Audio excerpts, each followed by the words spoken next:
Good morning, everyone. Kris here with Inspired Energy. Joining me this morning, Hartwell. Good morning, Good Hartwell. morning, Kris. Good morning, everyone. Yes, Happy New Year to everyone out there. This is our first show of the new year, and we're hoping to grow this channel and spread as much information about human design as we can.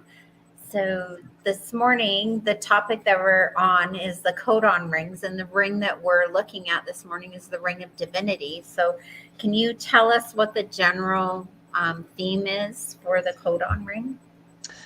Yeah, the Ring of Divinity is made up of 4 different gene keys, 37, 36, 22, and 63. And collectively, these tell us a lot about our capacity to awaken the highest consciousness inside ourselves. I mean, all of them do, because all of them are divine, and all of these, but there's a different flavor to these, and the flavor has a lot to do with intense emotional experience. It has to do with the dark night of the soul and our quest to find the truth, because we're seeking to answer the doubts that we have. Like, So yeah, ultimately, ultimately, the theme is all about redemption. You know, the relationship between suffering and redemption. And so, in so some ways, you could say that there is a very, it's very connected to the true meaning of the Christ consciousness and what Christ came to teach us. So yeah. there's a flavor there too that enters into this.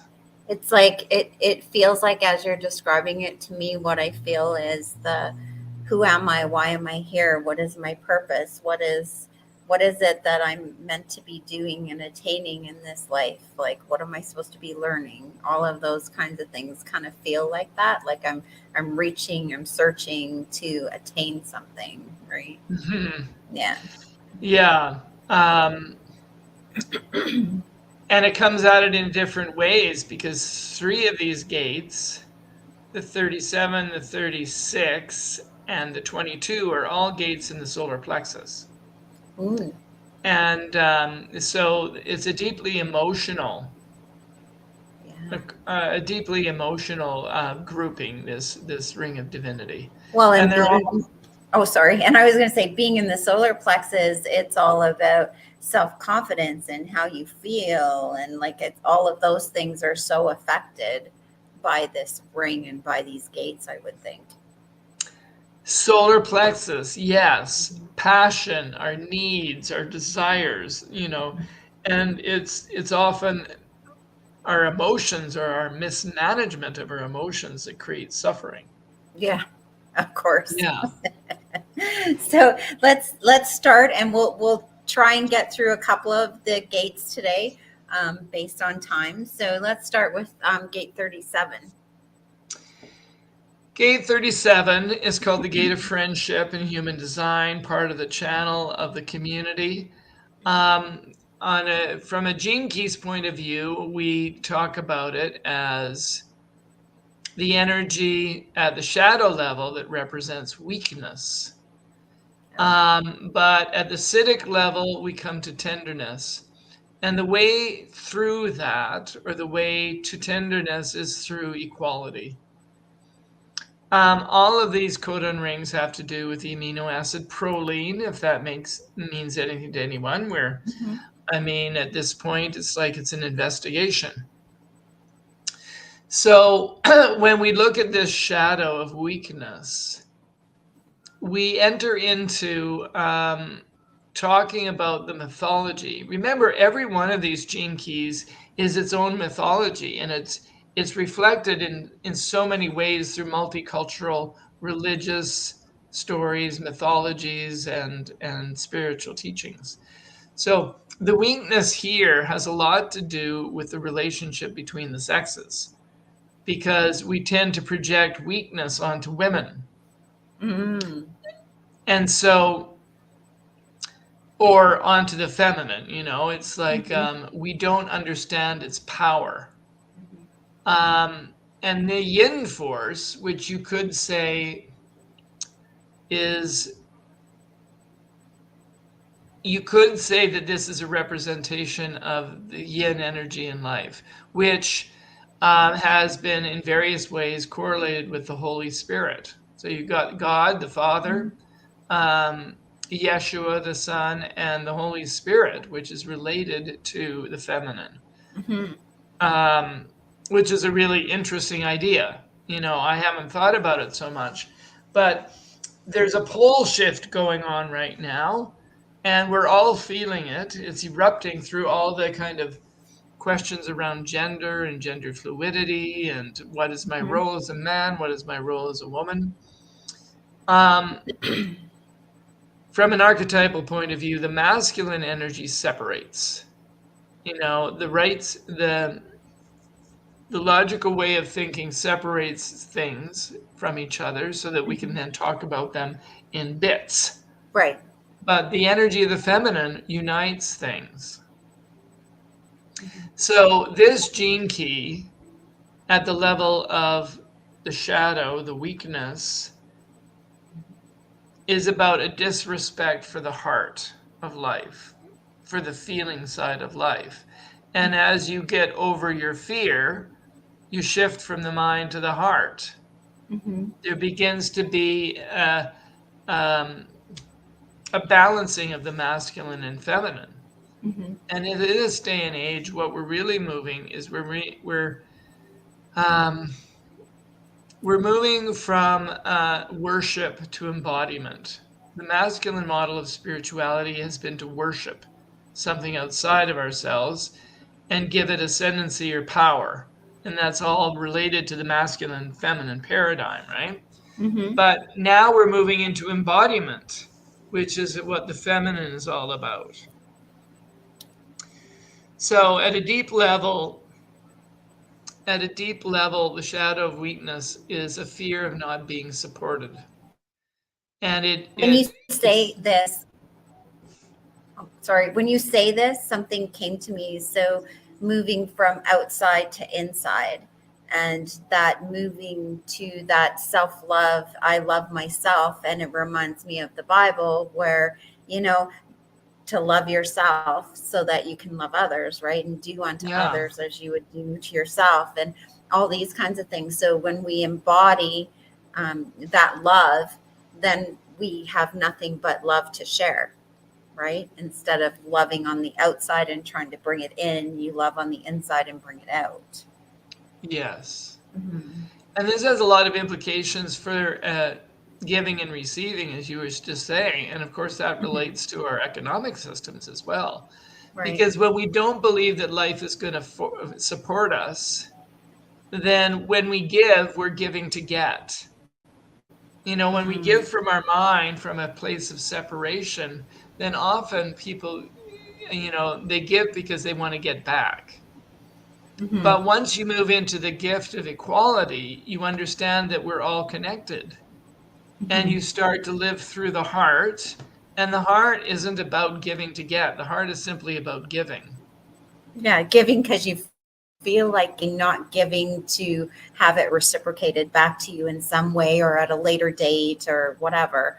Um, That's yeah, right. my grandmother used to say, like, when you give something, you won't get it back from the same place that you gave it. So Well, it's like, it's like this reciprocal thing. The energy will return to you at some point, but not where you gave it to. But we expect it. If I gave you something, I expect you to give me the same consideration back, right? It is the right. paradigm right now. Yeah. Right? Well, Yeah. when we're in the place of fear, that's Mhm. how our energy expresses itself. Yeah. We don't trust life, and so if we don't trust other people. Right. And it leads to a kind of a bartering consciousness rather Mm-hmm. than true giving. So Mm-hmm. that's in the process of shifting. Mm-hmm. And for all of those of us who are seeking to raise our vibration and live in a more aware way, we move Mm-hmm. into the gift frequency of things, which is equality, understanding that friendship, understanding that we are all connected. you know, and that connection holds humanity together. Right.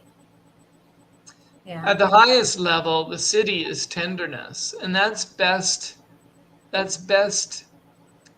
Um, one of the best ways to kind of tune into that energy is to think about the love that parents have for their children and children have for their parents. Mm-hmm. That, you know, because the family is the most powerful crucible for teaching us about love. Mm-hmm. And this gene key is very related to the energy of family. Mm-hmm. Um, so Yeshua and the symbolism of the lamb really relates to this energy of tenderness. Mm-hmm. There's a great quotation here from Richard Rudd. As individuals, we each have to bow our heads and accept the devil within us instead of pushing it down deeper into our psyche. Mm-hmm. The very thing that terrifies us is the most will utterly transform us if we can but trust us. It's the source of our sexuality, the dark feminine shadow place in every one of us with that contains the great mystery of who we are and what we can one day become. So this 37, I really liked elements of that, which is that, you know, this is about us being bound together and understanding that we're all connected. Mm-hmm. Yeah, Um, it's a beautiful gate. well, if you think if we could live in that energy of tenderness, that energy of Mm-hmm. knowing that we're supported unconditionally and ongoingly, Mm-hmm. that would be fantastic. Yeah, exactly. But I find that the world, I think too, that when things happen that people consider bad, right? Or a tragedy happens, instead of viewing it as bad, view it as a refinement and shifting me into alignment with what I am meant to do. Because sometimes when we're resistant to that, it has to do that to us to get us to go where it wants us to go, life, right? Mhm. Such Yeah, as getting fired from your job because you're not happy in that job, but you don't want to go because you don't want to lose the money because you're in fear. So then, COVID happens, or, you get fired or whatever. And then that forces you to step outside and and seek what you're really meant to be doing. Right. So it's not yes. necessarily bad. Mhm. So is there any last comment about 37 before we move on to 36? No, I don't. I don't think so. But there's a bit of a segue here because some of what you were Mhm. saying makes me think of the 36. Oh, And that's where okay. we're going next. You see, the Mhm. 36 is about becoming human. You know, it's a Mhm. journey from turbulence, emotional turbulence, suffering, the turbulence of suffering, all the way to compassion. And there's no way to get there except through the way of humanity. There's no, which is the gift. But Mhm. the thing is, this is all about suffering. The Gate 36 is all about the dark night of the soul. It's about the emotional battle we go through because life pushes us. The 36 goads us to break through the boundaries of experience. So it initiates us into experience, especially sexual experience. And sexual lust is probably that energy is most aligned or most connected to the 36 than any of the others. Mhm. Um, so the thing is, all this goading into experience, goading through lust, goading, it it drives us or and it takes us into all sorts of situations. Mhm. It's very soap opera-ish. Turbulence Mhm. is very soap opera-ish. Constantly lies and betrayals and lust breaking the bounds of marriages and Chaos. chaos. Yeah. So the thing is, in this case, we realize that our expansion into the gift in the city is something that has to be earned. We must allow ourselves to be purged by the power of our own suffering. Mhm. Um, because there is no way to get to wisdom. There's no way to get to compassion unless we embrace our suffering. Graduating as a human being to some sort of level of awareness or wisdom requires that we've learned to transform our own suffering and open our heart to life. You see, if the turbulence of your life continues to have you railing at life, then you have not opened your heart. You have to, in a sense, say, life is about suffering, people. And once you do that, then something miraculous happens. Then your heart opens and you realize that all of us are in this together. There's no one who gets through this world without suffering. Yeah, it kind of makes me think of acceptance and trust, like we were talking about. So once you accept and trust that things are happening for a reason, whether you deem them good or bad, that there's an ulterior movement or refinement behind it, it seems to make it a lot easier. Or if you can say, oh, I've learned something from that. I was meant to go through this, so I would know this, or I would gain this wisdom. Okay, now I know. So when I move forward, things will be easier, right? So I can see how this all correlates together. Yeah, I mean, in many ways, as we go through this exploration of the gene keys, there's an overlappish feeling to it, right?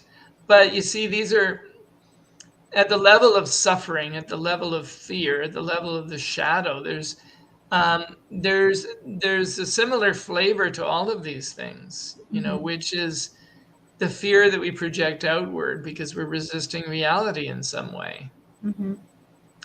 So when we learn to accept pain,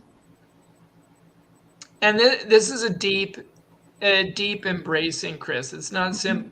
I mean, I think what you said is valuable and is important. That idea that there's some reason behind it, but there has to be an acceptance of pain on its own terms, I think, not just because you think there's a meaning behind it, although I think there is. Yeah, no, that's not what I meant. What I meant was that once you accept that it's happening, that it's actually happening, instead of pushing it away and denying it, then you can also see there was a reason for that happening. Yes. Wisdom, or, it was moving me to another place, or whatever that could be. But until you actually accept it and feel it and move through it, right? It's correct. It's difficult. And then they it's like Christ descending into hell and absorbing the frequencies of the pain and the suffering that we all experience. Then the emotional healing can happen.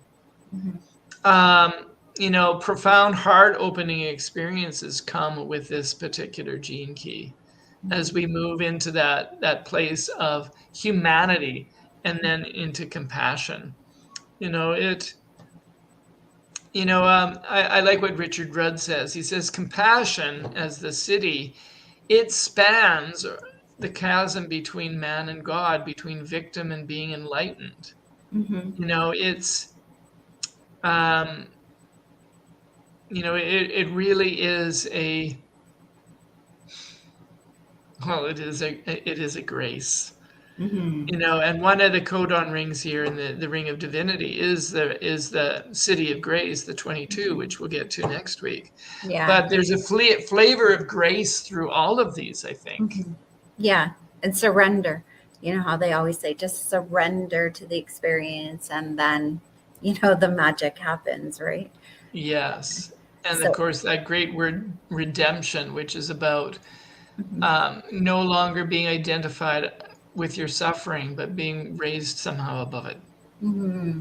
So is there anything you want to tell us about 37 or 36 before we sign off? We'll cover 63 and 22 next week, but we're kind of running out of time. So, well, occasionally in spiritual literature, in the stories that you hear about the possibility of extraordinary transformations where somebody who was wrapped in evil, who seemed like a completely irredeemable person, Mhm. is through some form of grace broken open Mhm. and touched and manages to finally embrace their suffering. Mhm. And in that moment of embracing the suffering rather than resisting it, a miracle happens. And Mhm. that person is redeemed. That person um, is shifted. And that is the possibility represented here. Um, all our suffering. I mean, no, how do I put it? Um, the resistance to life rather than the embracing of our life is at the root of our suffering. Yes. Hmm. Exactly. Yeah. What you resist persists, right? So, Yes, exactly. Okay. Well, anything else before we go? I think that gives us something to chew on. Right. So, I would just like to thank everybody for joining us today. And we will be covering the other two um, gates, which are 22 and 63 next week, which is the other part of this codon ring. So, with that, we're going to say God bless. Have a wonderful day. And we'll see you next Wednesday at 9 a.m. Thank you.